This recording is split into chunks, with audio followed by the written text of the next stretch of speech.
ఏం చేయాలో అనేక అంశంపై యాక్షన్ ప్లాన్ రివీల్ చేసి పలు సూచనలు జారీ చేశాయి BRS working president KTR. Formula ఈ కార్ రేసు కేసులో హైకోర్టు తన క్వాష్ పిటిషన్ను కొట్టివేయడంతో బీఆర్ఎస్ వర్కింగ్ ప్రెసిడెంట్ కేటీఆర్ సుప్రీంకోర్టును ఆశ్రయించారు. కేటీఆర్ తరపు న్యాయవాది మోహిత్ రావు సుప్రీంకోర్టు రిజిస్ట్రీలో పిటిషన్ దాఖలు చేశారు.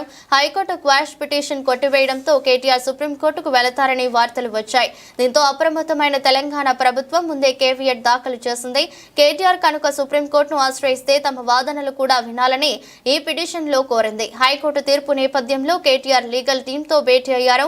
హైదరాబాద్ లోని నందినగర్ గల తన నివాసంలో ఆయన సమావేశమయ్యారు. ఏం చేయాలనే అంశంపై చర్చించారు. ఏం పెద్ద ఇబ్బంది కాదు, కేసులు అనేది అసలు ఇష్యూయే కాదు. మనం చేయవలసింది ఈరోజు ఒకటి జనవరి 8వ తారీఖు ఈరోజు. ఇంకా సంవత్సరం మొత్తం మనం ముంగటుంది. ఇంకా 360 రోజులు, దాదాపు 358 రోజులు మనం ముంగటున్నాయి. ఈ 350 రోజులు మనం చేయాల్సిన పనుల్లో ఒకటే, రైతు భరోసా విషయంలో రేవంత్ రెడ్డి చేస్తున్న మోసాన్ని ప్రతి రైతుకు అర్థమయ్యే విధంగా అరటి పండు ఒలిచి నోట్లో పెట్టినంత మంచి సులువుగా ఇంటింటికి గల్లి గల్లికి గడప గడపకు పోయి రైతులకు జరుగుతున్న మోసం చెప్పాలి.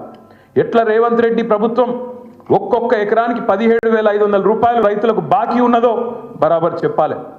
2 సార్లు అసలు రేవంత్ రెడ్డి ప్రభుత్వం వచ్చిన తర్వాత ₹1 కూడా రైతు బంధు ఇయ్యలే, ఒక్క పైసా కూడా ఇయ్యలే. అది వరకు హరీష్ రావు గారు ఫైనాన్స్ మినిస్టర్గా మొత్తం మనం పైసా కూడబెట్టి ఎన్నికలకు ముందు రైతు బంధు వేద్దామని చెప్పి 7,600 మనం ఖజానాలో పెడితే ఉత్తరం రాసి ఆపిండు రేవంత్ రెడ్డి.